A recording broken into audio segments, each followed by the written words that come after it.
Rahmati Allah Subhanahu wa taala, Nabi Shallallahu alaihi wasallam pernah menyampaikan sebuah nasihat. Jadi nasihat ini nasihat yang sangat penting buat kita, terutama buat anak-anak muda yang kadang merasa galau. Karena itu kan masalah commonnya anak muda ya. Karena saya juga pernah muda, nggak tahu masih muda apa enggak. Dan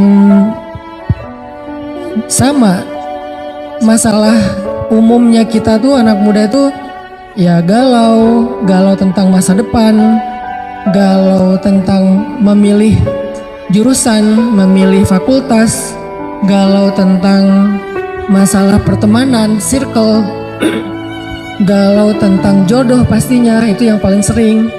Nah, ini ada nasihat dari Nabi supaya kita bisa mengobati galau, mengobati gelisah, mengobati khawatir. Khawatir itu jadi bahasa Indonesia khawatir. Apa sebetulnya obat dari galau, khawatir, gelisah, takut, bahkan luka masa lalu? Karena luka mental, luka hati itu ada obatnya, sehingga kita nggak menjadi orang yang patah larut dalam luka, nggak jadi orang yang terpuruk gara-gara luka karena masa lalu. Ada obatnya. Termasuk mungkin sekarang lagi banyak juga yang galau tentang fitrah.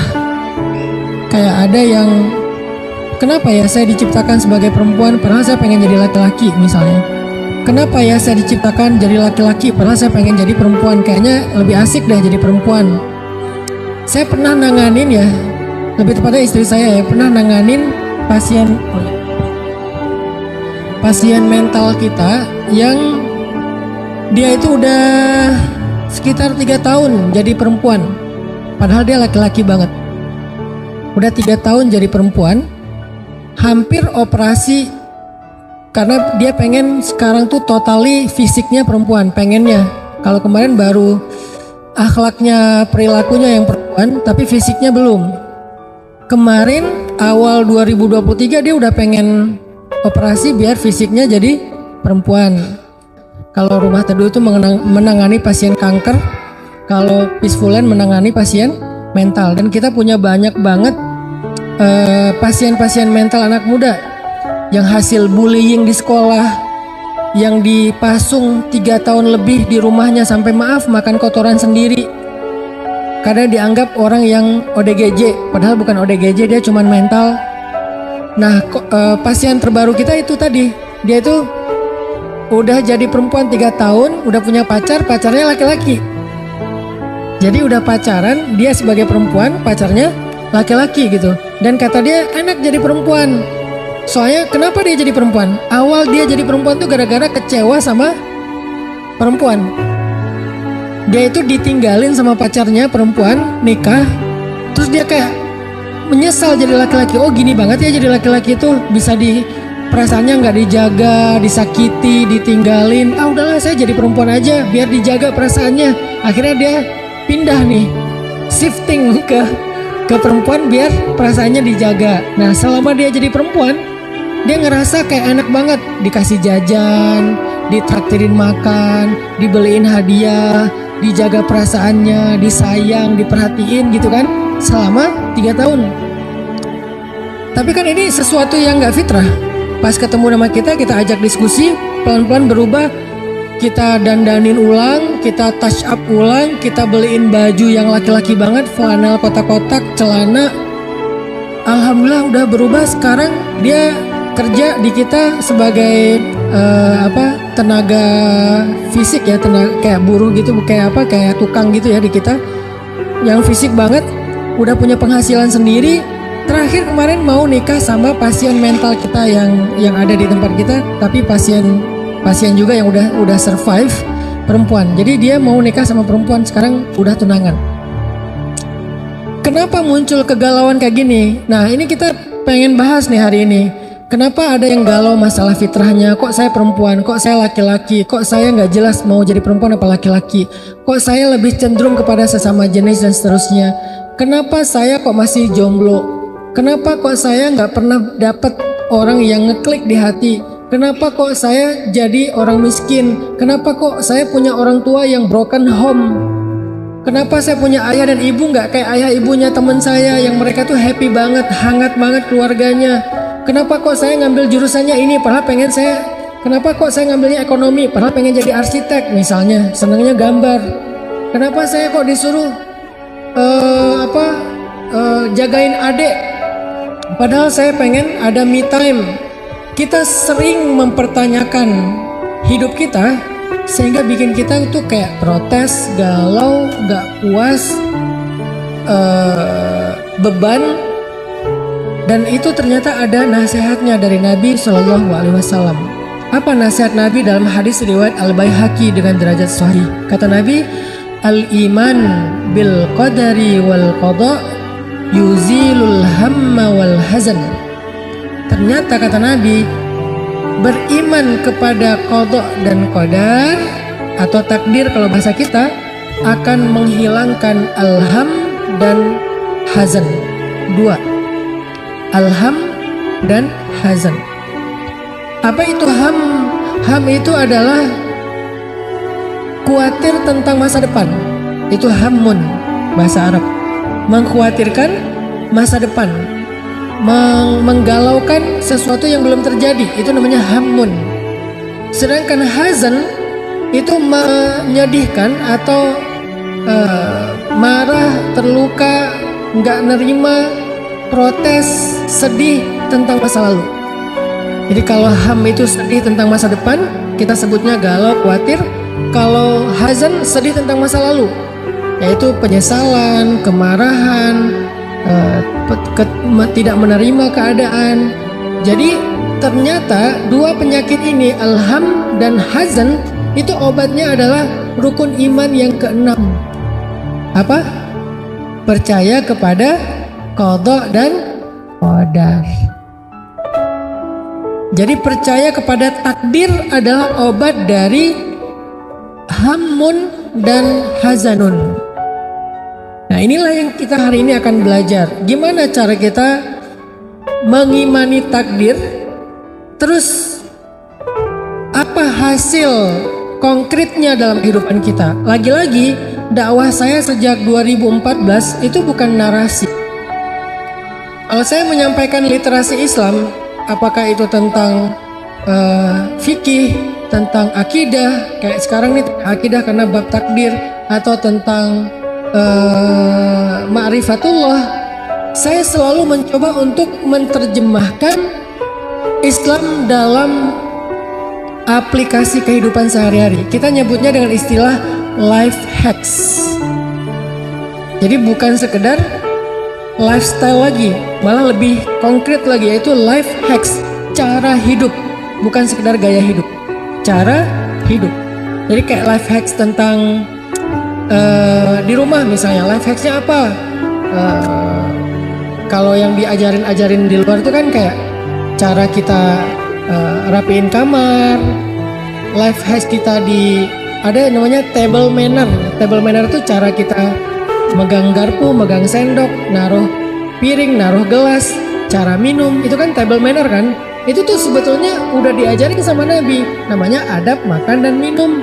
Cuman bahasanya nggak ada yang nerjemahin ke bahasa anak muda. Diterjemahkannya ke bahasa pesantren, adab makan dan adab minum. Padahal bahasa anak mudanya table manner. Bahasa lainnya life hacks.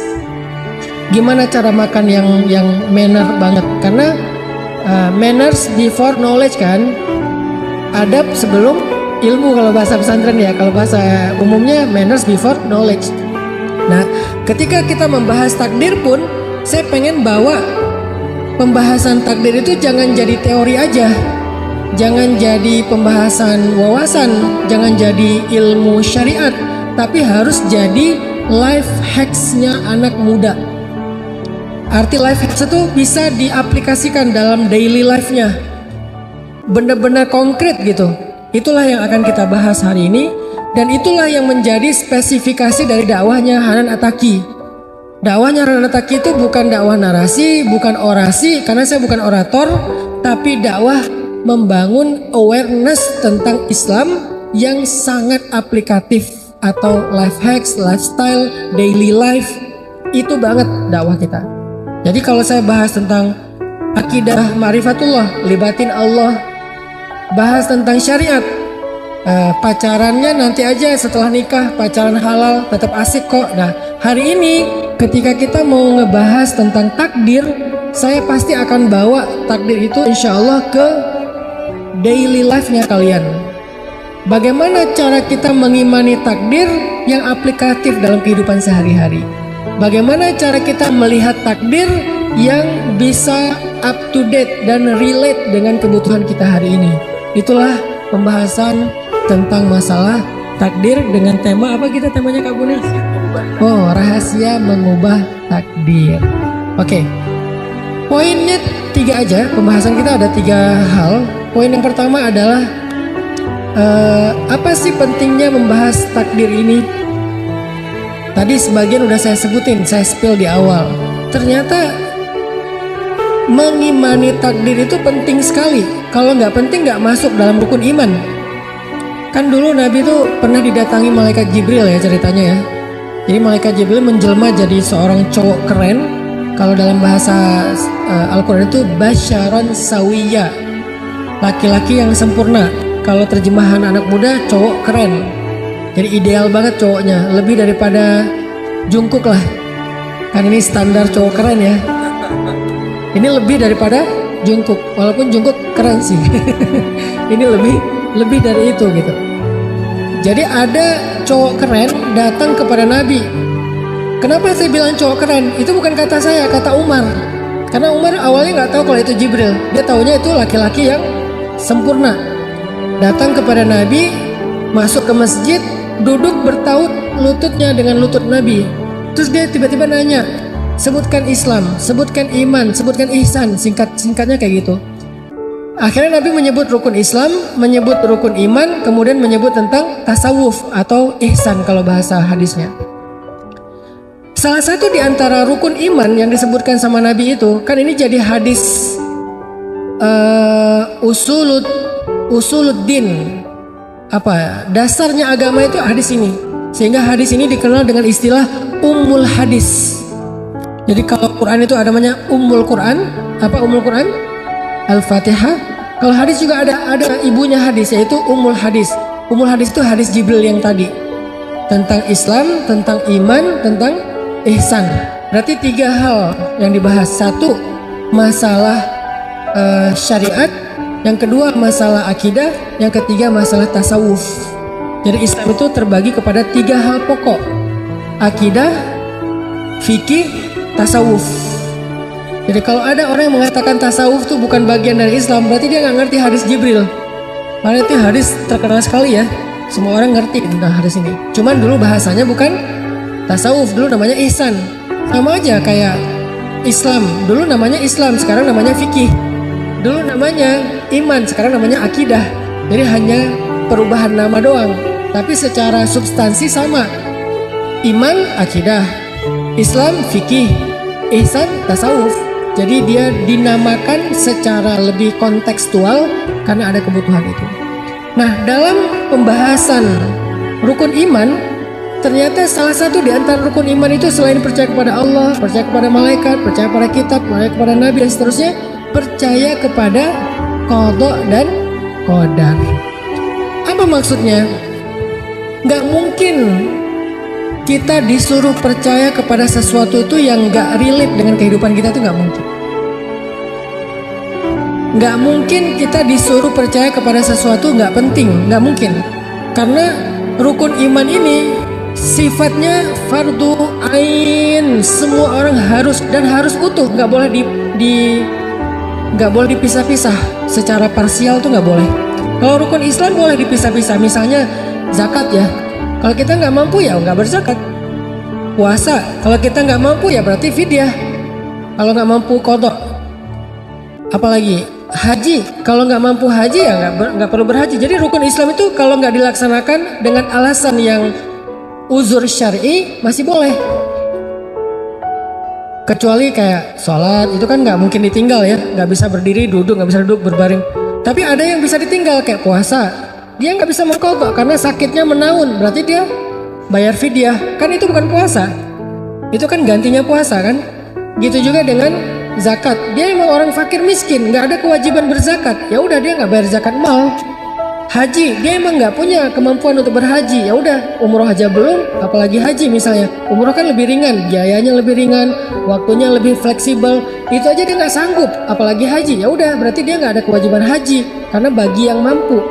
Berarti dia cuma bisa syahadat sama sholat, yang lain nggak bisa. Boleh, sah Islamnya, sah Islamnya. Tapi kalau iman nggak boleh. Saya percaya pada Allah aja deh. Kalau malaikat tergantung malaikatnya dulu. Kalau malaikat Israel saya nggak percaya karena takut gitu kan. Kalau malaikat Munkar Nakir malas ditanya-tanya melulu di dalam kubur. Kalau malaikat Malik saya takut juga, penjaga neraka. Kalau saya senangnya Jibril, Mikail, Ridwan ya. Kenapa? Mikail kan bawa rezeki, bawa jodoh gitu. Kalau Jibril bawa wahyu. Jibril aja saya agak males sih, karena setiap dia turun bawa perintah, bawa larangan. Itu tuh Yahudi banget tuh.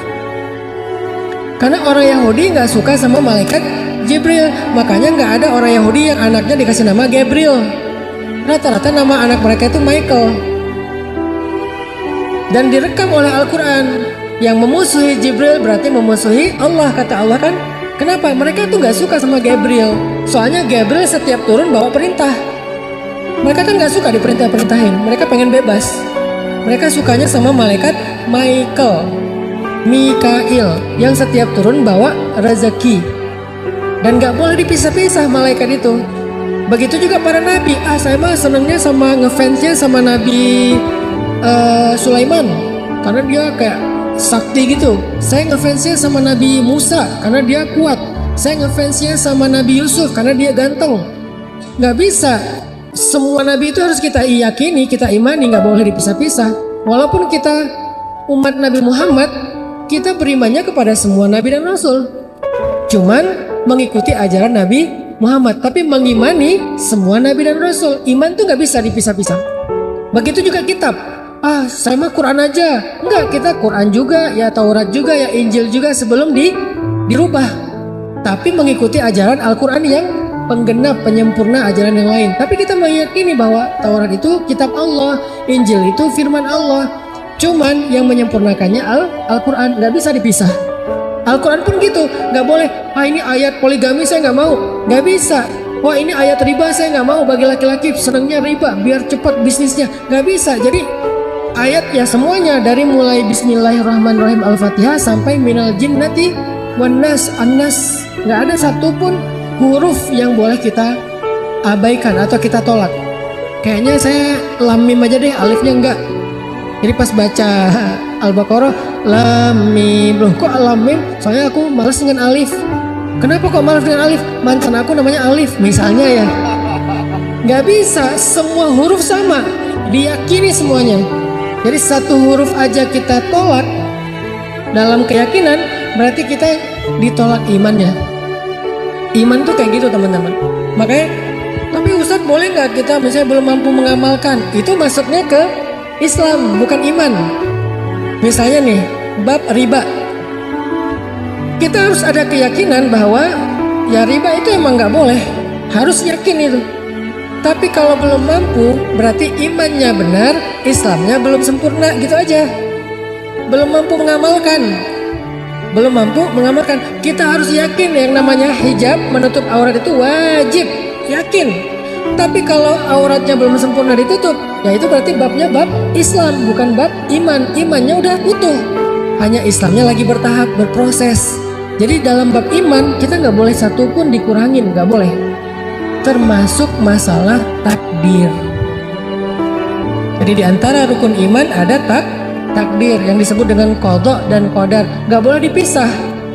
Saya percaya takdir yang baik-baik aja deh, yang buruk-buruk saya kayak gimana ya, Masa sih harus kayak gitu? Nah, nggak bisa. Kita yakini semuanya. Kenapa yakini semuanya?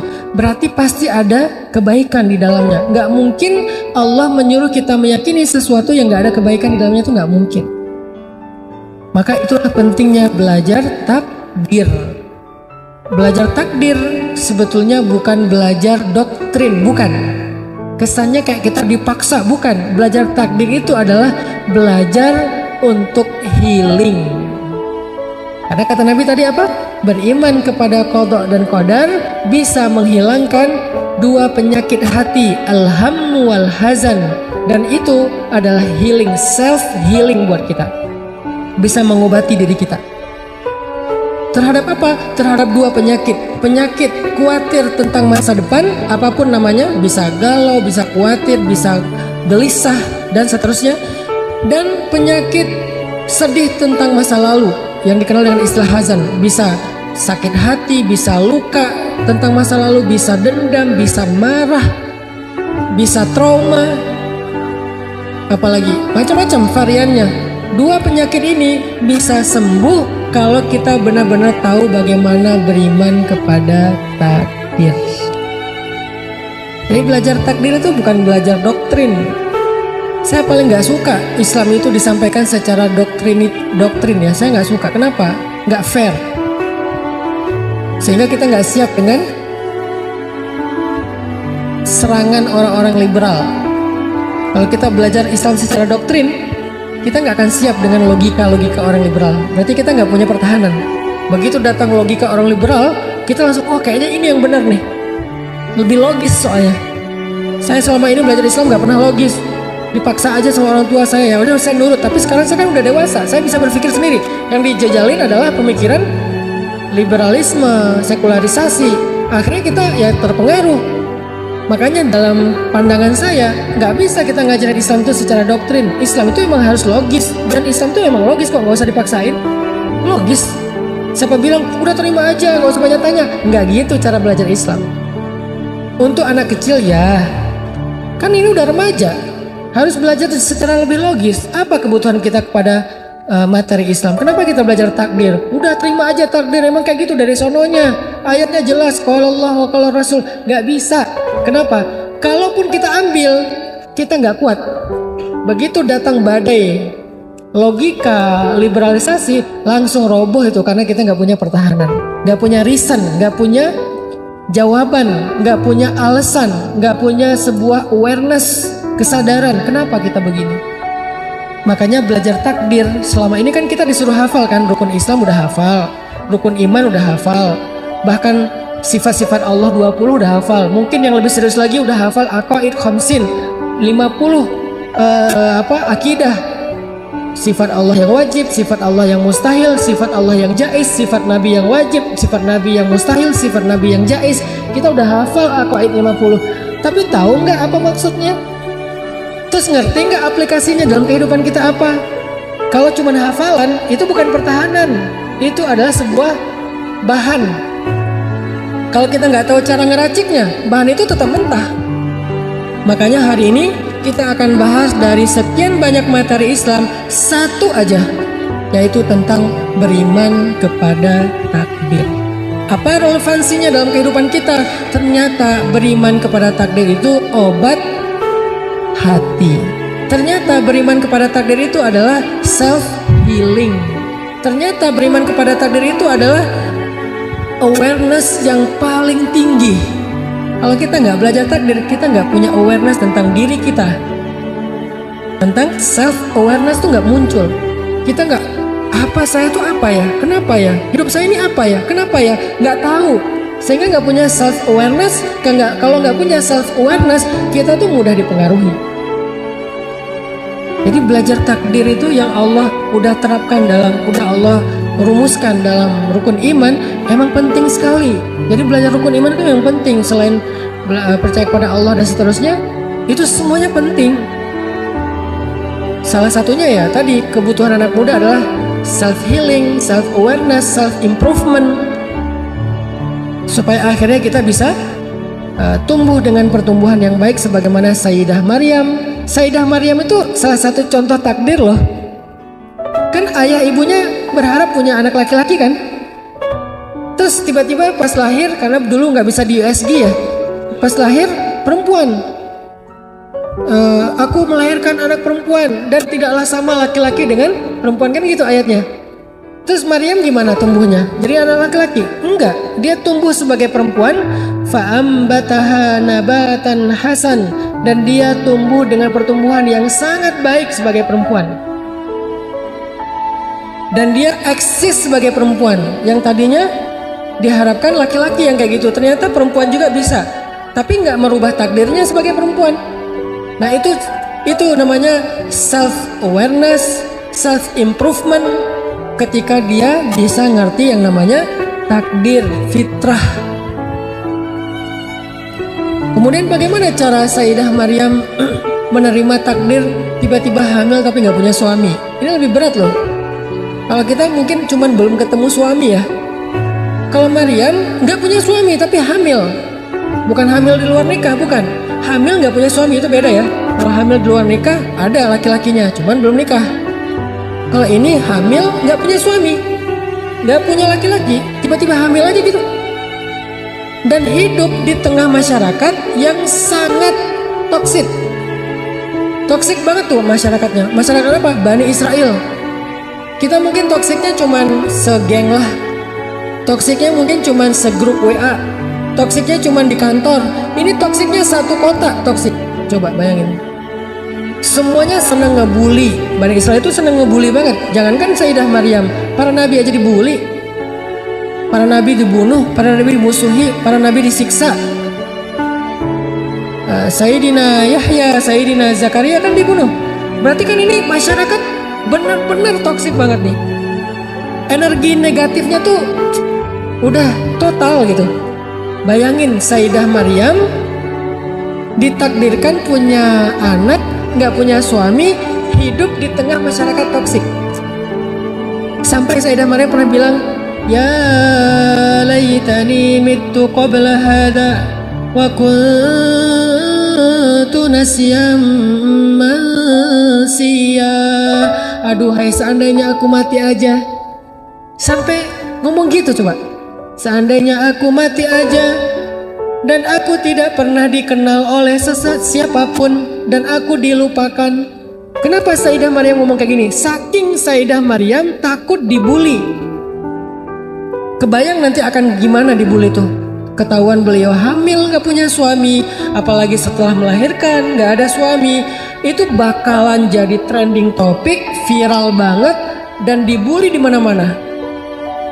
Sehingga Sayyidah Maryam mengatakan, ya laitani mitu qabla hadza, seandainya aku mati aja sebelum kejadian ini. Wa kuntu nasyam mansiya, aku dilupakan, aku nggak ada yang kenal, aku nggak diceritakan, nggak dibahas.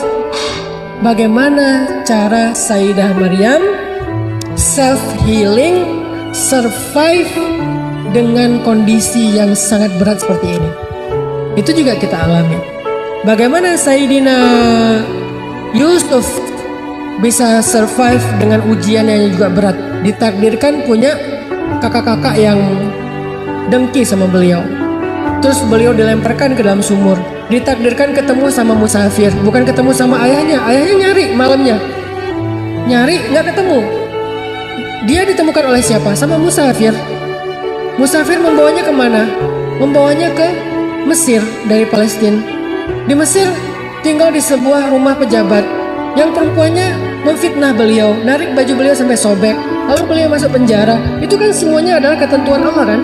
Gimana cara Nabi Yusuf bisa survive, bertahan, nggak putus asa, nggak terluka, nggak nyerah, sampai akhirnya beliau sukses menjadi orang yang eksis, baik eksis dari sisi karir maupun eksis dari sisi pribadinya, artinya sebagai anaknya Nabi Yakub, sebagai adiknya dari kakak-kakak beliau.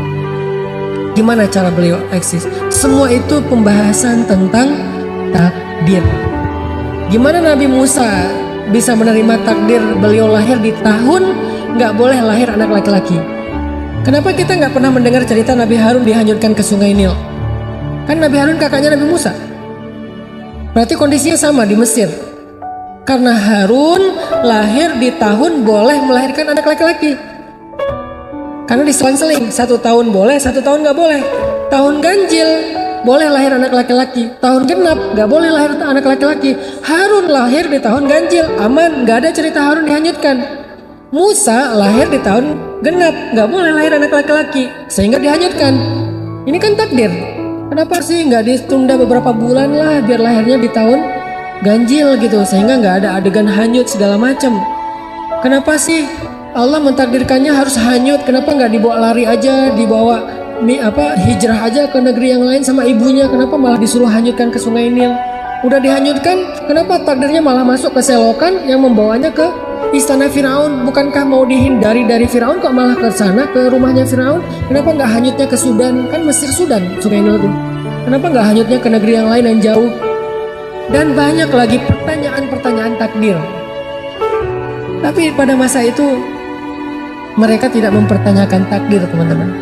Kok bisa? Kok bisa mereka beriman? Beriman itu lebih tinggi daripada sekedar percaya ya.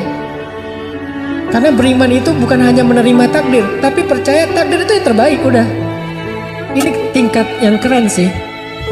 Kalau cuman percaya, oke lah, saya percaya takdir itu ketentuan Allah, oke. Nerima lebih tinggi lagi daripada percaya. Saya nerima kok, udah nggak ada pilihan.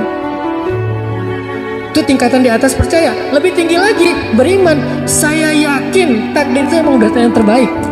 Jadi 3 tingkatan tuh. Percaya takdir, menerima takdir, meyakini takdir. Dan dalam rukun iman bukan percaya, bukan menerima, tapi yakin, beriman. Ini kalau mau dibedah teman-teman. Berarti ada di level kita menganggap takdir itu sebagai anugerah. Kita menganggap takdir itu sebagai kebaikan. Kita merasa beruntung karena takdir kita. Itulah tingkatan orang yang beriman yang paling tinggi. Beriman kepada takdir. Beruntung saya begini. Alhamdulillah saya begini. Alhamdulillah saya begitu. Alhamdulillah suami saya ini. Kalau orang yang percaya takdir, saya percaya suami saya itu adalah takdir saya, tapi ya udahlah. Ini percaya. Saya terima kok suami saya sebagai takdir karena gak ada pilihan. Ini menerima. Tapi suami saya itu emang yang terbaik dalam hidup saya. Itu beriman. Beda ya. Begitu juga laki-laki. Gimana ya? Emang udah takdir Allah istri saya itu namanya percaya. Tapi masih ngegerutu gitu. Masih Masih komplain ya. Masih komplain. Ya gimana lagi ya? Ya emang udah takdir Allah. Saya percaya kok itu emang udah ketentuan dari Allah, gimana lagi? Dia masih komplain. Tingkatan di atasnya. Ya udahlah, terima aja. Memang udah gitu takdir saya. Ya apa yang ada ya saya terima. Itu di atasnya lagi, udah nggak komplain tapi udah nerima. Cuman belum meyakini. Di atasnya lagi, istri saya itu emang yang terbaik yang Allah pilihkan untuk saya. Itu namanya beriman kepada takdir. Pekerjaan juga gitu, ngambil jurusan juga gitu. Fitrah kita sebagai laki-laki atau perempuan juga gitu. Tinggi dan rendah juga kayak gitu. Hitam dan putih juga kayak gitu. Mancung dan pesek juga kayak gitu. Semuanya ada tingkatan percaya, ada tingkatan menerima, ada tingkatan beriman. Orang yang percaya, saya percaya kok kalau hidung saya tuh emang Allah yang cipta, emang kayak gini hasilnya. Saya percaya ini ciptaan Allah, bukan hasil ibu saya ini salah makan apa, bukan. Emang ciptaan Allah. Hidung saya kayak gini misalnya, tinggi saya sekian, warna kulit saya kayak gini, ya udah saya percaya. Tapi bisa nggak ya dirubah? Orang yang percaya masih bisa menolak, masih bisa pengen merubah fitrah. Bisa nggak dirubah? By the way, skincare bukan merubah ciptaan Allah. Setuju Ibu? Skincare adalah merawat ciptaan Allah, bukan merubah. Yang merubah ciptaan Allah itu adalah bukan filter. Yang merubah ciptaan Allah filter. Lebih parahnya lagi, avatar. Udah pakai filter gak puas, diganti jangan avatar, jadinya anime. Apalagi yang merubah ciptaan Allah, alis dikeruk, Yang tadinya horizontal bagus tiba-tiba jadi setengah vertikal diagonal gitu. Kayak Dragon Ball ya.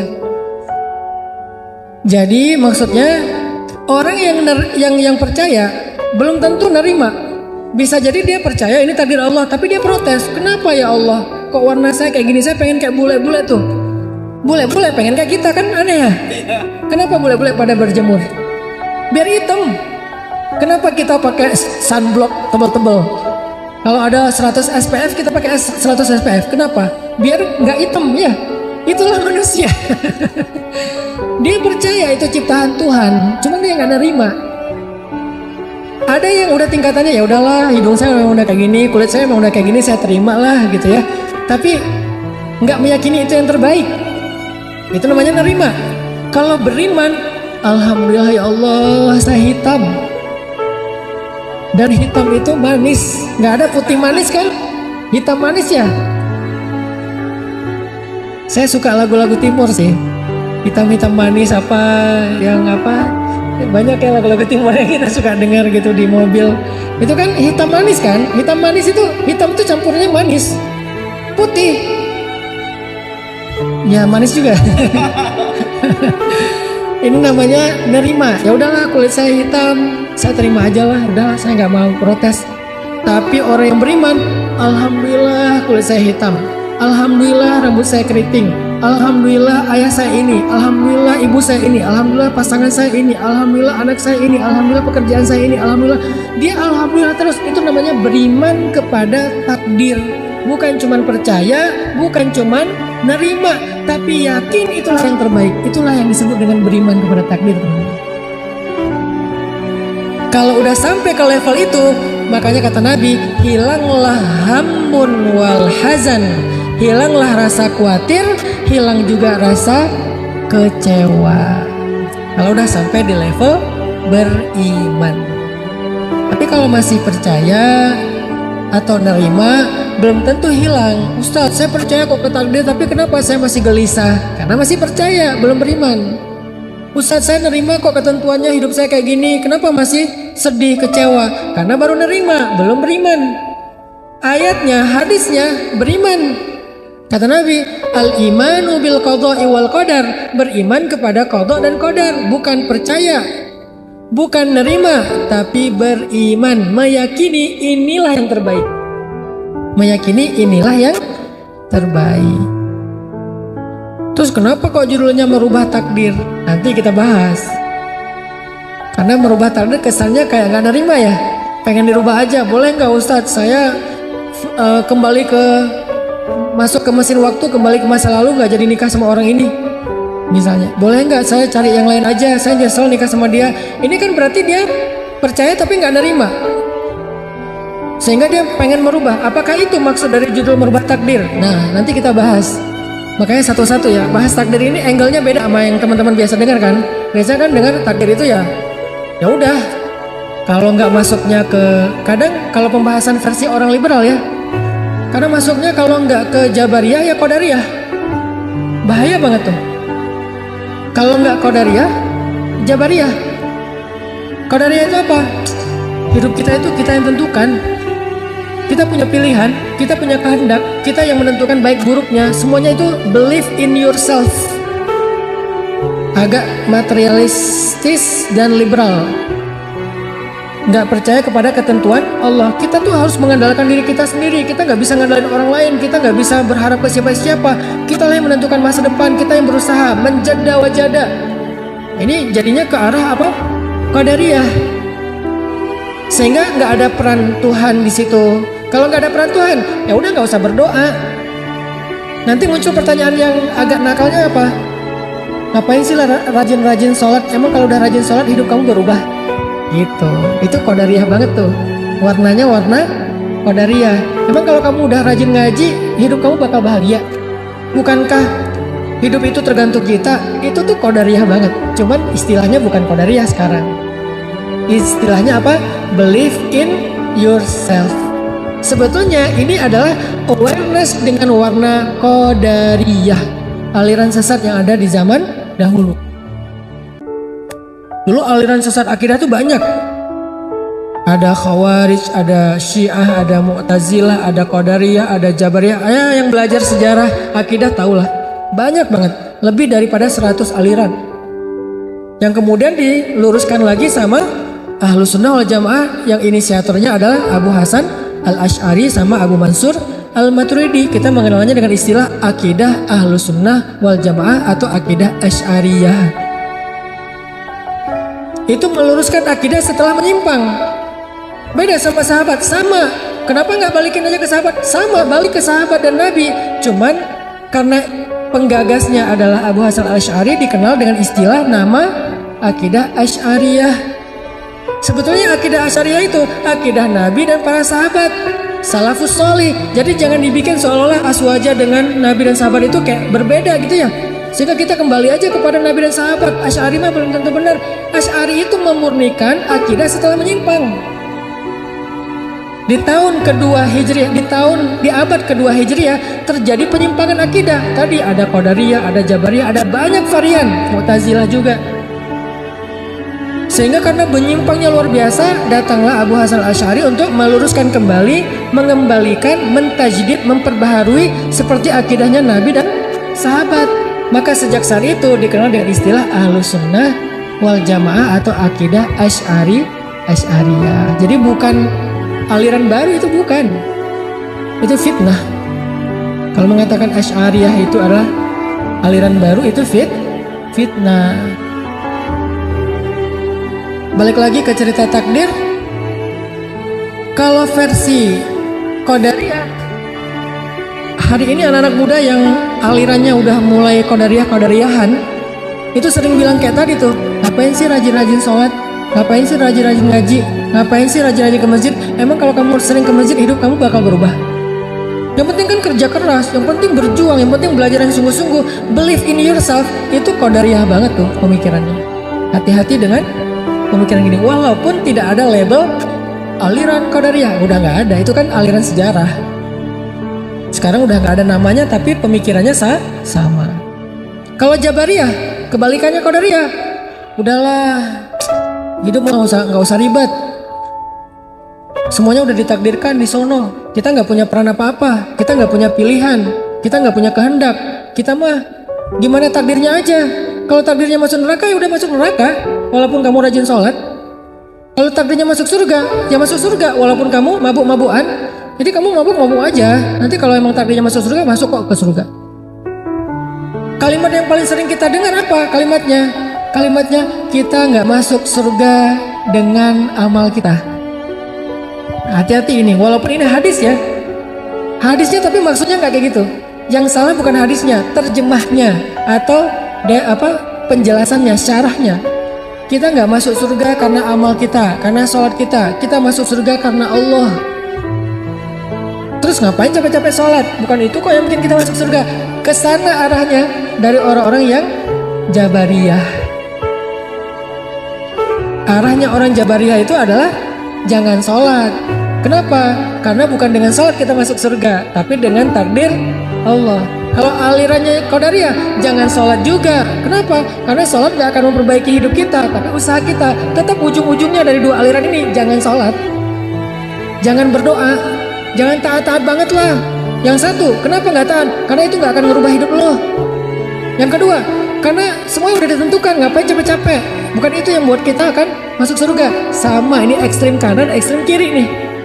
Yang satu kesannya kayak percaya banget sama takdir, yang satu lagi menentang banget takdir. Tapi ekstrim kanan, ekstrim kiri. Muncullah Ahlus Sunnah wal Jamaah yang wasatiyah, pertengahan. Apa pertengahannya? Ini kata-kata yang tepat tentang Ahlus Sunnah wal Jamaah dalam bab takdir. Kita merencanakan, Allah yang menentukan. Kita merencanakan, Allah yang menentukan. Artinya kita punya peran dalam merencanakan, baik rencana bumi maupun rencana langit, baik ikhtiar bumi maupun ikhtiar langit. Itu peran kita. Ikhtiar bumi apa? Kalau dalam karir, bekerja sungguh-sungguh. Ikhtiar langitnya berdoa yang sungguh. Berdoa yang sungguh, beribadah yang sungguh, bersedekah yang sungguh. Itu ikhtiar langit. Ikhtiar buminya, bekerja yang sungguh, berusaha yang sungguh, itu ikhtiar bumi. Kita yang mengikhtiarkan, Allah yang menentukan hasilnya. Itulah versi Ahlus Sunnah wal Jamaah. Jadi nggak murni mengandalkan ikhtiar kita, nggak murni juga kayak berlepas tangan kepada takdir. Dia di tengah. Yang menentukan semuanya Allah, bukan kita. Tapi tugas kita ya ikhtiar. Dan Allah tidak akan menyia-nyiakan ikhtiar kita. Kenapa? Allah Maha Adil. Allah Maha Syakur. Arti syakur, menghargai. Maha loh, maha banget. Maha banget lagi. Apa arti maha? Ya banget. Jadi kalau Maha Syakur berarti menghargai banget. Ada nggak orang yang menghargai banget? Gimana kalau dia menghargai banget? Satu kebaikan kita disebut-sebut terus. Makasih ya, kemarin udah nolongin saya, ngasih saya uang parkir 2.000. Saya waktu ke minimarket nggak ada uang parkir, kamu bantuin, akhirnya saya bisa pulang. 2.000 diingat. Minggu depan, makasih ya, minggu lalu kamu udah bantu saya, kasih saya uang parkir 2.000, ditraktirin. Bulan depan, makasih ya, kamu udah bantuin saya, 2.000 ditraktirin. Tahun depan, makasih ya, dulu kamu udah pernah berbuat baik sama saya, bantuin saya di parkiran. 5 tahun lagi masih disebut, 10 tahun lagi masih disebut. Itu orang berarti sangat bisa menghargai kebaikan orang lain. Dan orang Jepang tuh kayak gitu loh. Yang saya kenal ya, karena saya beberapa kali ke sana dan punya teman juga di sana, baik muslim maupun non muslim. Saya punya teman di Jepang yang non muslim. Saya punya teman di Korea, opa-opa yang non muslim, dan dia adalah pemain sinetron The Sassy Girl. Jadi gini-gini saya punya teman artis di Korea. Teman ya, bukan follower atau bukan following. Memang teman dekat, namanya Opa Chan. Dia non muslim, tapi alhamdulillah. Jadi teman saya yang opa Korea itu, yang kemarin saya pas ke sana, dia baru pertama dia tahu Islam tuh pas ketemu. Karena sebelumnya dia kayak nggak respect gitu sama Islam, soalnya dia dianggap tuh kayak kaku atau apa. Pas ketemu saya, karena dianggap kayak ini Islam kok main ya, kok entertain, jadi akrab. Nah maksudnya mereka tuh orang yang sangat menghargai kebaikan orang lain. Udah 5 tahun masih diingat. Saya pernah kemarin pas lagi main snowboard ya di Jepang ya, ngisi taklim di salju kan. Terus ada salah satu orang Jepang asli dengerin taklim saya, habis kita main snowboard dia denger taklim. Qadarullah, alhamdulillah, setelah itu dia tertarik sama Islam, belajar masuk Islam. Dia converting to Islam. Sekarang dia udah jadi imam masjid di Tokyo. Jadi sensei, jadi guru agama Islam di Tokyo. Kemarin pas saya datang lagi, dia ketemu saya 2018. Kemarin 2023 saya kesana lagi. Dia nyamperin, pas tahu poster saya ada kajian di Jepang, dia nyamperin. Saya udah lupa kan. Dia bilang, Ustadz ingat gak dulu waktu di gunung mana gitu, saya juga lupa nama gunungnya. Saya dengar taklim Ustadz, saya berkesan. Sekarang saya belajar Islam terus, saya udah jadi muslim. Sekarang saya jadi sensei, jadi guru Islam di Masjid Tokyo. Itu karena asbab Ustadz gini. Dia ingat kebaikan itu. Saya juga udah lupa. Itu yang namanya mindfulness of others. Ingat banget dengan orang lain. Allah lebih dari itu, karena Allah asy-syakur. Jadi kalau manusia aja ada yang ingat kebaikan kita bertahun-tahun, Allah udah pasti lebih. Sehingga nggak mungkin takdir Allah itu dalam rangka menzolimi kita. Takdir Allah dalam rangka menyia-nyiakan amal kita. Anni la udhi'u amala amilin minkum min dzakarin wa unsa. Aku tuh nggak pernah nyanyain amal kalian, baik laki-laki maupun perempuan, kata Allah. Semuanya ada balasannya. Walaupun mithqala dzarrah, walaupun sekecil butiran padi, Allah menghargai itu. Makanya dalam bahasa kita tadi, kita merencanakan, Allah yang menentukan. Tetapi Allah pasti menentukan yang terbaik buat kita. Itu yang dimaksud dengan beriman kepada takdir. Jadi beda sekali antara percaya takdir dengan beriman takdir. Apa bedanya? Percaya takdir cuman tahu ya ini saya diciptakan sebagai laki-laki, itu Allah yang ciptakan, percaya saya. Tapi belum tentu menerima. Tapi kenapa ya kok laki-laki, kan saya pengen jadi perempuan. Kalau mau kayak gitu, saya tuh lebih bisa mempertanyakan, suara saya ini udah cocok nih. Saya paling sebel kalau nelpon operator tuh. Halo, halo, ada yang bisa dibantu bu? Bu, saya berewokan, saya bilang. Kalau mau mempertanyakan, artinya percaya takdir itu cuman percaya bahwa itu adalah ketentuan Allah, tapi belum tentu nerima. Di atas percaya, nerima, ya udah deh saya terima aja, suami saya kayak gitu, emang udah takdir dari Allah. Istri saya kayak gitu, emang takdir dari Allah. Saya jomblo, emang takdir dari Allah. Saya masuk fakultas ini salah jurusan, emang takdir dari Allah. Saya terima aja lah, udah saya jalanin aja. Itu baru nerima. Tingkatan di atas percaya. Yang paling keren itu beriman. Inilah yang terbaik. Kita percaya, yakin bahwa inilah yang terbaik. Oh, suami ini, inilah yang terbaik untuk saya. Istri yang ini, inilah yang terbaik untuk saya. Harta segini, inilah yang terbaik untuk saya. Karirnya begini, inilah yang terbaik. Itu baru disebut dengan beriman kepada takdir. Lebih tinggi dari percaya, lebih tinggi dari nerima. Meyakini itu yang terbaik. Baru muncul hadis al-imanu bil qada' wal qadar yuzilul hamma wal hazan. Beriman, meyakini takdir itu yang terbaik akan menghilangkan rasa khawatir tentang masa depan dan juga rasa menyesal atau sedih tentang masa lalu. Itu healing buat anak muda. Itu self healing. Itu self awareness. Barulah dengan itu kalian bisa self improvement, mengembangkan diri kalian. Gak bisa kalian self improvement dengan memprotes takdir. Gak bisa kalian self improvement masih dengan mempertanyakan kenapa harus begini. Gak bisa. Saya pulang dari Mesir, beres kuliah di Mesir, saya pulang ke rumah ke kampung istri saya di Jawa Timur. Di Jawa Timur 6 bulan baru istri saya diundang untuk ngajar bahasa Arab di Bandung, karena istri saya juga di Mesir, dia ngajar di Bandung. Pas saya sampai di Bandung awal-awal, kita tinggal tuh di rumah tempat pembuangan sampah, karena kita nggak sanggup ngontrak rumah ya, jadi kita tinggal di sebelah pembuangan sampah. Kak Budi tahu banget lokasinya, itu masih kumuh sampai sekarang. Kalau saya mempertanyakan takdir, saya waktu itu mungkin akan bertanya kenapa kayak gini. Kenapa saya saking miskinnya pernah makan sampah loh, nasi yang dibuang orang. Karena saya lapar banget 3 hari nggak makan, saya cari nasi bekas buangan orang yang masih layak dimakan, saya makan. Kenapa harus kayak gitu? Kalau mau mempertanyakan takdir, nggak nerima, walaupun saya percaya itu dari Allah, tapi pertanyaannya kenapa? Kan itu berarti belum nerima ya, baru percaya ya. Tapi karena saya beriman, nggak mungkin sia-sia, nggak mungkin ini buruk, pasti ada kebaikan di dalamnya. La'allahu khair, bahasa kita semoga ada hikmahnya, kan gitu ya. Saya percaya banget itu. Wa asa an takrahu syai'an wa huwa khairul lakum. وعسى أن تحبوا شيئا وهو شر لكم والله يعلم وأنتم لا تعلمون. Bisa jadi kalian benci sesuatu padahal itu baik untuk kalian. Bisa jadi kalian menyukai sesuatu padahal itu buruk untuk kalian. Kok bisa gitu? Karena Allah lebih tahu sedangkan kalian enggak tahu. Jadi jangan sok tahu. Kalimat terakhir bukan ayat ya, itu tafsir. Jangan dibilang mana ayatnya, jangan sok tahu. Nggak ada ayatnya. Kalimat terakhirnya cuma sampai Allah lebih tahu sedangkan kalian tidak tahu. Kesimpulannya jangan sok tahu.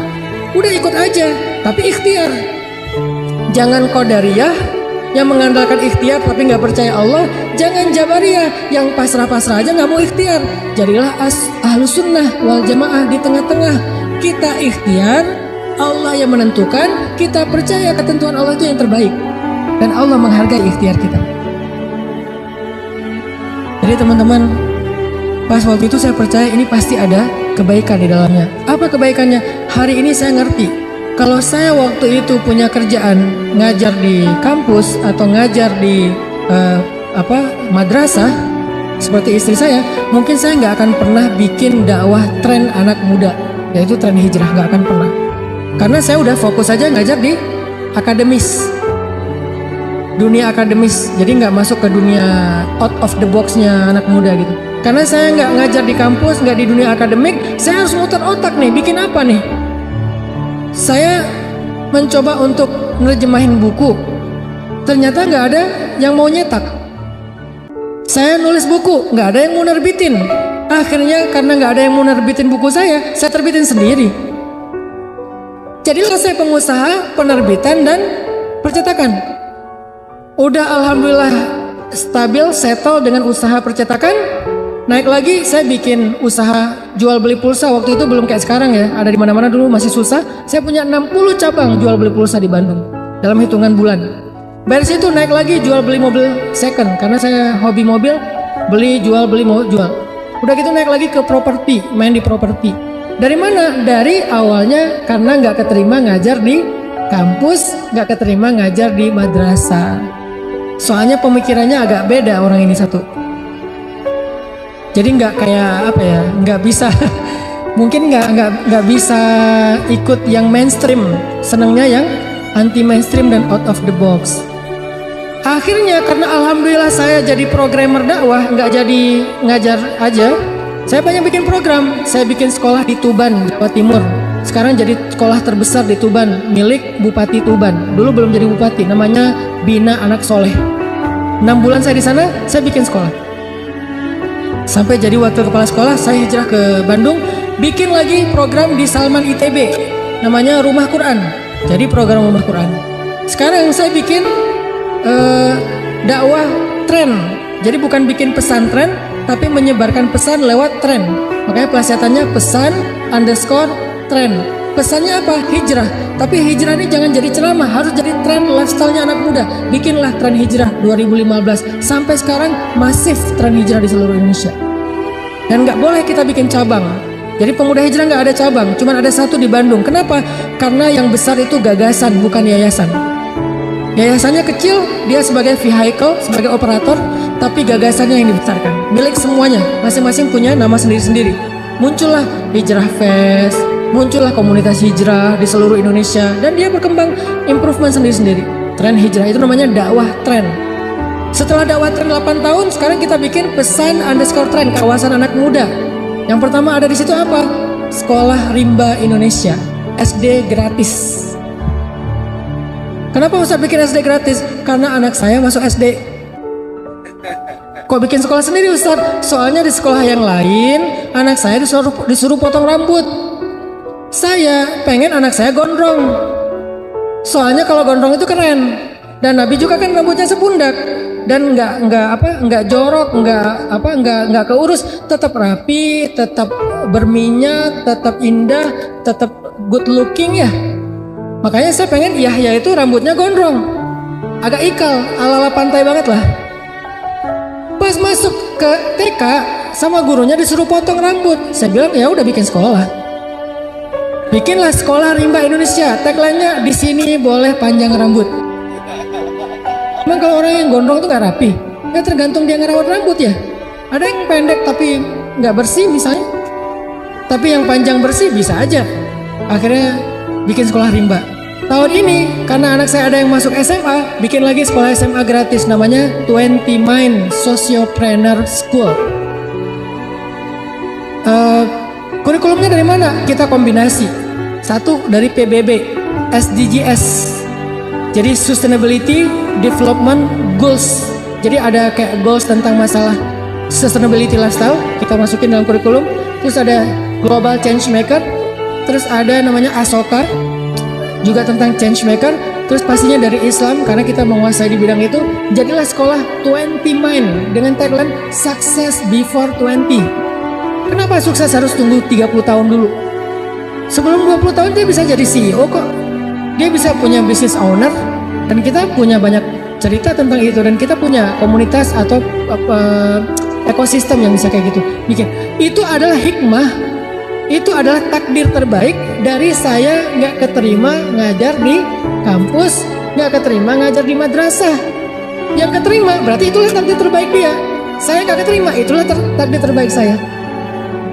Begitu orang yang beriman kepada takdir, bukan cuman percaya, bukan cuman nerima, tapi beriman, meyakini takdir itulah yang terbaik untuk dia. Bisa jadi karena kita dikasih ujian di dalam rumah. Saya punya teman ya, dia diuji dengan anak yang istimewa. Gimana istimewanya? Autis. Karena anaknya ini istimewa, bapaknya juga diberikan rezeki yang istimewa. Ada keluarga yang anaknya harus cuci darah, bapaknya rezekinya lancar banget. Tapi ketika anaknya udah wafat, rezekinya seret. Jadi kesulitan biasanya datang membawa kemudahan. Makanya kalau ngelihat takdir sulit, jangan yang dilihat angle-nya sulit doang. Coba di switch, lihat angle yang lain. Apa kemudahan yang dia bawa? Pasti ada, nggak mungkin nggak ada. Kalau nggak ada berarti ayatnya salah, dan nggak mungkin ayatnya salah. Bersama kesulitan ada kemudahan, bersama kesulitan ada kemudahan. Satu paket.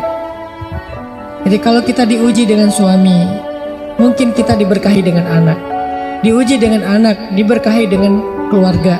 Atau diuji dengan keluarga, diberkahi dengan teman. Diuji dengan teman, diberkahi dengan sahabat yang lain, dan seterusnya. Gak pernah sendiri, pasti berdua dengan kemudahan. Itu satu paket. Makanya beriman kepada qadha dan qadar, syarrihi wa khairihi. Yang buruk menurut kita ataupun yang baik. Karena dua-duanya, kalau yang baik ya berarti baik. Kalau yang buruk minimal membawa kebaikan. Makanya saya sering bilang quote-nya gini. Kalau pasangan kita bukanlah kebaikan dalam hidup kita, menurut kita nggak ada kebaikannya, maka sesungguhnya kebaikan hidup kita datang lewat dia. Yakinlah itu. Kalau pasangan kita, pekerjaan kita, nasib kita, keadaan kita bukanlah kebaikan menurut kita dalam hidup, maka yakinilah kebaikan datang melalui itu. Mungkin suami kita bukan kebaikan, Ustadz. Udah saya pikir-pikir tentang suami saya, nggak ada kebaikannya. Kayaknya nggak mungkin sih. Tapi kalaupun ya kayak gitu, walaupun nggak mungkin ya, kecuali suami kita Firaun kali ya. Kalau suami kita Firaun, oke, nggak ada kebaikannya. Siapa yang kayak gitu? Ya Asia, istri Firaun. Ada nggak kebaikan Firaun? Ada, Ustadz. Apa? Dia nggak poligami. Itu bukan kebaikan. Misalnya Firaun, sebutlah Firaun sebagai ujian bagi Asia. Kan gak ada kebaikan Firaun kan? Gak mungkin ada orang bilang, menurut saya Firaun itu baik juga sih. Sebetulnya Firaun itu kasihan ya. Ada yang kasihan sama Firaun? Ada yang ngefans sama Firaun? Dek, namanya siapa? Firaun, Om. Loh, kok namanya Firaun? Soalnya ayah aku ngefans banget sama Firaun. Gak ada ya? Mau orang Islam, mau orang Nasrani, mau orang Yahudi, gak ada yang ngefans sama yang namanya Firaun. Lintas agama loh, itu musuh bersama itu. Saking gak ada kebaikannya Firaun. Kalau ada satu saja kebaikan Firaun, Allah udah kasih dia hidayah. Karena Allah gak akan menyia-nyiakannya ya. Karena gak ada sama sekali kebaikan Firaun, makanya gak dikasih hidayah. Makanya dia dibinasakan. Nah, kok Asia dikasih suami yang gak ada kebaikan sedikit pun? Kalau Asia boleh bilang memang gak ada kebaikan pada suami saya. Kalau kita gak bisa sih. Memang suami kita Firaun. Suami saya, emang suami ibu siapa? Ustadz. Firaun? Bukan, Firman. Ya tetap ada kebaikan. Kalaupun menurut kita nggak ada kebaikan, kayak Firaun misalnya, maka sesungguhnya kebaikan datang melalui Firaun. Apa kebaikannya Asia melalui Firaun? Dengan ujian Firaun, Asia bersabar, maka Allah berikan kebaikan yang sangat besar kepada Asia. Apa? Satu, Allah jadikan Asia itu satu dari 4 perempuan sempurna di muka bumi. Cuma ada 4. Asia, Sayyidah Maryam, Sayyidah Khadijah, Sayyidah Fatimah. Kok gak ada Aisyah? Aisyah itu perempuan istimewa. Beda kategori. Kalau yang ini istimewa, yang ini sempurna. Beda-beda, semuanya juga baik, semuanya juga keren. Cuman beda istilah. Khadijah, Fatimah, Maryam, dan Asia perempuan sempurna. Allah sempurnakan dia justru karena kekurangan lewat suaminya. Satu. Kedua, apalagi kebaikan Asia yang sangat besar justru datang bersama kesulitan Firaun. Allah jaminkan Asia masuk surga. Bahkan Asia sudah bisa melihat surganya dibuka hijab ketika Asia masih di bumi. Masih di bumi bisa ngelihat surga, sehingga wafatnya walaupun tersiksa dalam keadaan tersenyum. Kenapa kok malah tersiksa tapi tersenyum? Karena melihat surganya. Mencium aroma surga, merasakan indahnya angin surga, melihat pemandangan surga yang akan ditempati, sehingga rasa siksaannya Asia itu gak kerasa, ketutup sama indahnya nikmatnya surga. Itu namanya fa inna ma'al usri yusra, inna ma'al usri yusra. Itu poin kedua tentang takdir. Poin pertama, pentingnya belajar takdir ternyata untuk healing. Poin kedua, gimana cara kita ngelihat takdir? Lihatlah takdir dengan iman, dengan husnudzon billah, berbaik sangka kepada Allah. Nggak boleh kita ngelihat takdir seperti kacamata qadariyah bahwa semuanya kita yang tentukan, atau kacamata jabariyah bahwa semuanya udah diatur, kita mah nggak ada peran apa-apa, jadi nggak usah ngapa-ngapain. Tapi kita melihat takdir dengan iman dan husnuzon, yakin bahwa ini yang terbaik. Mau yang kita anggap buruk, apalagi yang kita anggap baik, itulah yang terbaik. Kalau yang kita anggap baik, ini udah paling terbaik, gak ada yang lebih baik lagi dari ini untuk kita. Kalau yang kita anggap buruk, bersama dia ada kebaikan, atau di dalamnya ada kebaikan, kita aja yang menganggapnya buruk. Pakai surat Al-Baqarah, wa asa an takrahu syai'an wa huwa khairul lakum. Pakai surat An-Nisa, wa asa an takrahu syai'an wa yaj'alullahu fihi khairan katsira. Pakai surat Al-Insyirah, fa inna ma'al usri yusra, inna ma'al usri yusra. Ini poin kedua cara kita memandang takdir. Baru poin yang ketiga, apakah takdir bisa berubah? Coba teman-teman sekalian buka firman Allah di dalam surat Ar-Ra'd ayat 39. Ada berita gembira buat kita di dalam ayat ini. Surat Ar-Ra'd ayat 39. A'udzu billahi minasy syaithanir rajim. Bismillahirrahmanirrahim. Yamhullahu ma yasha'u wa yuthbit. Yamhullahu ma yasha'u wa yuthbit wa 'indahu ummul kitab. Apa artinya? Allah menghapus apa yang Dia kehendaki dan menetapkan, dan di sisinya lah ada ummul kitab. Pertanyaannya, apa maksud dari ayat ini menghapus dan menetapkan? Sekurang-kurangnya ada 3 tafsiran dari para ulama tafsir, tetapi kita memilih tafsiran yang ketiga karena itu jumhur, mayoritas pendapat ulama. Pendapat yang pertama yang dihapus itu adalah syariat. Syariat terdahulu dihapus dengan datangnya Rasul yang berikutnya. Syariat Islam menghapus syariat Nasrani dan Yahudi karena dia menyempurnakan. Di dalam Islam sendiri ada ayat nasikh mansukh, ada hukum syariat yang dihapus dan yang menghapus. Contohnya tentang waris. Dulu di zaman Madinah sebelum Fathu Makkah, itu tuh hukum waris tuh beda dengan sekarang. Hukum warisnya gimana? Dulu saudara angkat itu menjadi ahli waris, boleh mendapatkan warisan dari saudara angkatnya yang meninggal. Kalau orang Ansor meninggal, saudara angkatnya dari Muhajirin itu mendapatkan hak warisan sama seperti anak. Makanya dulu ada muakhad bainal Muhajirin wal Ansor, ada persaudaraan antara Muhajirin dengan Ansor. Saudara angkat itu bisa mendapatkan warisan dari keluarga angkatnya sebelum Fathu Makkah, karena Muhajirin masih miskin, masih susah. Setelah Fathu Makkah, hukum itu dirubah karena nggak ada kebutuhan lagi. Maka setelah Fathu Makkah, saudara angkat tidak lagi boleh menerima warisan dari keluarga saudara angkatnya. Dia boleh menerima hibah dan seterusnya, tapi kalau warisan nggak bisa, hanya anak biologisnya, dan itu sesuai dengan pernikahan. Kalau biologis tapi tidak pernikahan juga nggak dapat. Nah, ini artinya menghapus. Ini tafsiran pertama ya. Banyak contoh-contoh yang lain. Yang kedua, yang menghapus di sini apa? Dosa. Dengan taubat Allah menghapus dosa. Jika Allah berkehendak Allah mengampuni, jika Allah berkehendak Allah mengazab. Itu yang pendapat kedua. Jadi kalau kita bertobat, dosa kita dihapuskan. Kalau kita zikir, dosa kita dihapuskan. Kalau kita sholat, dosa kita dihapuskan. Orang yang sholat 5 waktu sehari itu kayak orang yang mandi di sungai, sehingga nggak ada lagi kotoran di tubuhnya, dihapuskan. Itu tafsiran yang kedua. Tapi tafsiran yang paling banyak ulama tafsir yang dihapus di sini adalah takdir. Pertanyaannya, takdir yang gimana yang dihapus? Kok ada kata-kata ummul kitab? Bukankah ada hadis rufi'atil aqlam wa juffatis suhuf? Pena sudah diangkat sementara kertas sudah kering. Terus juga ada hadis Nabi Bukhari Muslim bahwa manusia dalam kandungan ibunya setelah 40 hari dibentuk jadi segumpal darah, kemudian segumpal daging, kemudian dibentuk rupa, lalu ditiupkan ruh, lalu datanglah malaikat untuk mencatat ajalnya, rezekinya, bahagianya, sengsaranya, kan udah dicatat semua. Terus yang dihapus yang mana? Jadi teman-teman, yang dihapus itu adalah kata para ulama tafsir keadaannya, bukan kejadiannya.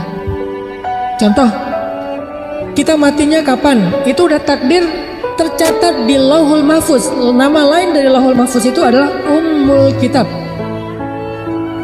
Sebelum kita diciptakan itu udah ditulis di Lauhul Mahfuz. Ketika kita diciptakan ditulis ulang lagi oleh malaikat. Jadi 2 kali kita dicatat. Dicatat yang pertama di Lauhul Mahfuz, namanya Ummul Kitab, wa indahu Ummul Kitab, di sisi Allah, nggak ada yang tahu, malaikat juga nggak tahu. Kemudian Allah suruh malaikat untuk menulis ulang ketika di dalam rahim ibu, baru malaikat tahu. Udah dicatat tuh, kapan ajal kita, mati kita kapan, di mana.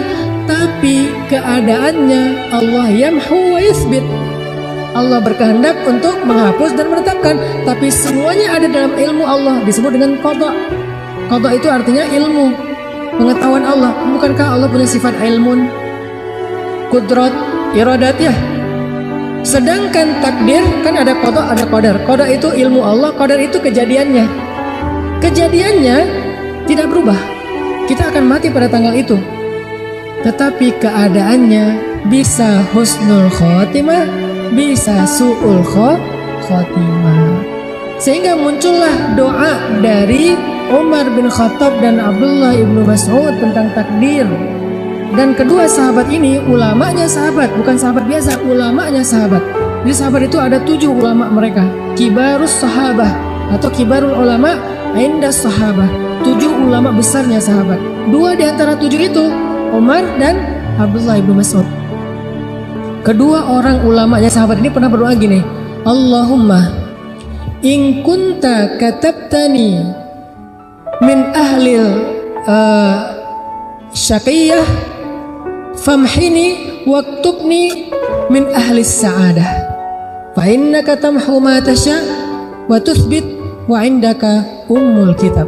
Ya Allah, seandainya engkau mencatat aku termasuk orang yang sengsara, yang celaka, yang gak bahagia, hapuslah catatanku dan gantilah aku menjadi orang yang bahagia. Engkau menghapus apa yang engkau kehendaki dan menetapkan, dan di sisimulah ummul kitab.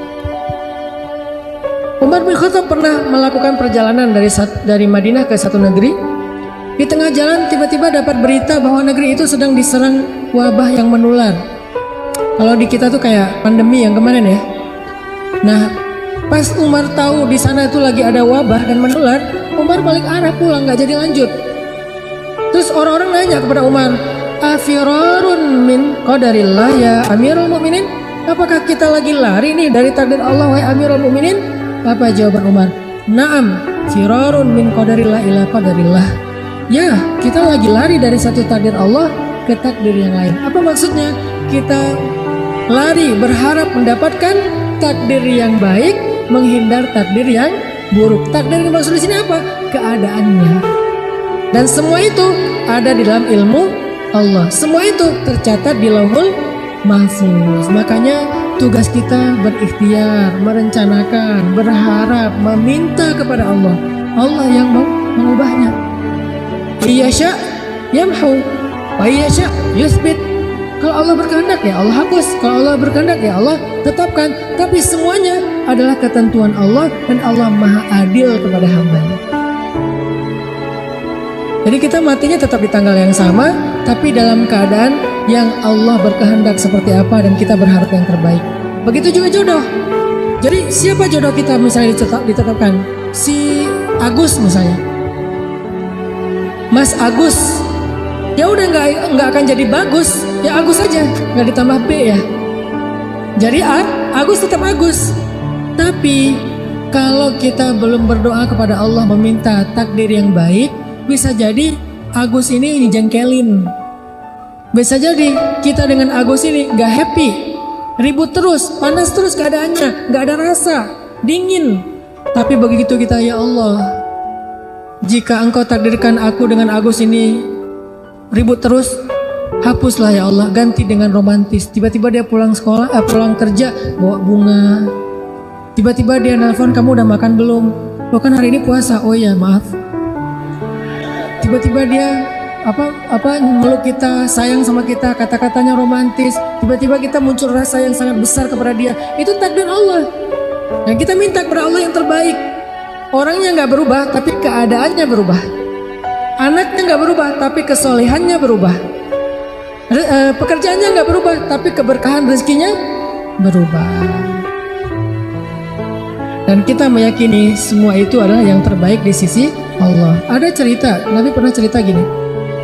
Nanti di hari kiamat ada 4 orang yang masuk neraka karena dia ahli maksiat, dosa, banyak dosanya. Setelah lama di neraka, keempat orang ini dikeluarkan dari api neraka, dihisap ulang. Apakah dosanya udah habis atau masih sisa?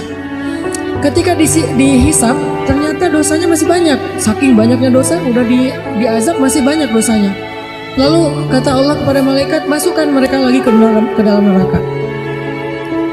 Ketika mereka mau dibawa ke neraka, salah satu dari 4 orang ini menoleh dan mengatakan, "Ay Rabbi, ya Allah, ma zonantu annaka satu'iduni ilan nar." Ya Allah, saya nggak pernah berpikir, zon ya, saya nggak pernah berpikir Engkau akan memasukkan saya lagi ke api neraka. Justru saya berpikir Engkau akan memasukkan saya ke surga ya Allah. Saya pikir Engkau sudah mengampuni dosa saya ya Allah. Saya nggak pernah berpikir Engkau akan memasukkan saya lagi ke dalam neraka. Dia husnuzon kepada Allah. Dia husnuzon kepada Allah. Kemudian Allah berfirman kepada para malaikat, wahai malaikat, benarlah hambaku dengan prasangkanya, maka dengan rahmatku masukkanlah dia beserta 3 temannya ke dalam surga. Bayangin, orang yang takdirnya masuk neraka, Allah rubah jadi masuk surga hanya dengan berbaik sangka kepada Allah. Itu dahsyatnya berbaik sangka kepada Allah. Sehingga seneraka apa sih hidup kita? Coba, seneraka apa hidup kita? Sama nggak dengan neraka? Ya nggak jauh. Jadi kalau neraka aja bisa berubah menjadi surga, apalagi hidup kita yang nggak neraka-neraka banget sih. Walaupun kita bilang hidup saya neraka banget, Ustaz, enggak, jauh dari neraka. Kita aja nggak tahu gimana azab api neraka ya. Hidup kita tuh nggak neraka sama sekali, walaupun nggak surga-surga banget juga sih. Hidup kita tuh nggak neraka-neraka banget. Jadi ngapain kita berputus asa seolah-olah nggak bisa bahagia? Orang yang dari neraka aja Allah takdirkan masuk surga dengan berbaik sangka kepada Allah. Sama kayak cerita Nabi tentang umat Nabi Musa. Nabi Musa pernah nanya ke Allah, kan Nabi Musa itu kalim ya, bisa bicara dengan Allah. Rabbi, kata Nabi Musa, siapa umatku yang paling rendah derajatnya, yang paling telat masuk surganya? Kata Allah, umatmu yang paling rendah derajatnya itu tuh laki-laki buta yang paling telat masuk ke tempat ibadah. Dicari sama Nabi Musa, oh ini nih, orang tua buta kalau ibadah pasti masbuk, istiqomah banget masbuknya, bertahun-tahun masbuk aja. Ke ma'bad, ke tempat ibadahnya Nabi Musa, dia pasti telat. Ini nih orang yang paling rendah nih. Suatu saat dia wafat. Ketika dia wafat, Nabi Musa nanya kepada Allah, ya Rabbi, di neraka mana dia sekarang setelah dia wafat? Kata Allah, Musa, dia di dalam taman-taman surga. Kuburnya seperti taman surga. Nabi Musa heran, ya Rabbi, bukankah dia itu orang yang paling rendah, yang paling terakhir dapat nikmat surga? Kenapa kuburnya bukan jadi lubang neraka, apa malah jadi taman surga? Apa kebaikan dia ya Rabbi? Padahal dia orang yang paling rendah. Harusnya kami duluan yang masuk surga. Kenapa dia duluan? Maksudnya surga kubur ya. Kalau Allah menjawab Musa, suatu hari dia diajak jalan sama teman-temannya di apa istilahnya? Dituntun. Dia diajak jalan sama temannya, dituntun sampai ke sebuah taman yang sangat luas, indah, nikmat. Terus temannya bilang, taman ini luas banget ya, kata temannya. Terus dia bilang gini, enggak, sesungguhnya rahmat Allah lebih luas.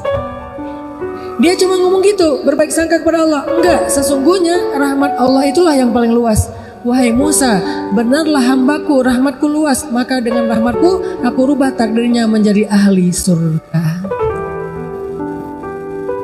Sama kayak nenek di zaman Nabi Musa juga. Nabi Musa itu ceritanya banyak banget, baik dalam Al-Quran maupun di hadis. Kan di Al-Quran itu cerita yang paling panjang selain cerita Nabi Muhammad, Nabi Musa ya. Ada di banyak surat kan. Di dalam hadis juga Nabi pernah bercerita tentang nenek-nenek yang minta anak. Ya Nabi Allah, berdoalah kepada Allah supaya saya punya anak. Nabi Musa, ya Allah ini ada nenek-nenek minta anak. Kata Allah, Musa takdirnya dia gak akan punya anak. Nek maaf ya, Allah udah mentakdirkan nenek gak punya anak. Oh iya, pulang. Besok balik lagi, ya Nabi Allah, doakan kepada Allah saya punya anak. Kan udah kemarin, siapa tahu hari ini berubah. Ya Allah, nenek yang kemarin minta anak. Musa, takdirnya gak akan punya anak. Nek, kata saya juga, sabar ya gak akan punya anak. Walaupun dialognya gak gitu-gitu banget sih. Ini storytelling. Oh iya, pulang lagi. Lusa datang lagi. Nabi Musa doain saya punya anak. Kan udah kemarin. Ya siapa tahu hari ini berubah. Ya Allah, nenek yang kemarin takdirnya gak akan punya anak. Nek, sabar aja. Takdir nenek emang gak akan punya anak. Ya udahlah. Ya pulang. Gak balik-balik lama. Setelah sekian lama datang-datang bawa bayi. Nabi Musa, tangannya nggak gini sih. Nabi Musa, nenek yang dulu iya ini siapa? Ini anak saya. Anak saya gimana maksudnya? Ya anak biologis saya. Nenek ini pakai bahasa biologis, ilmiah banget.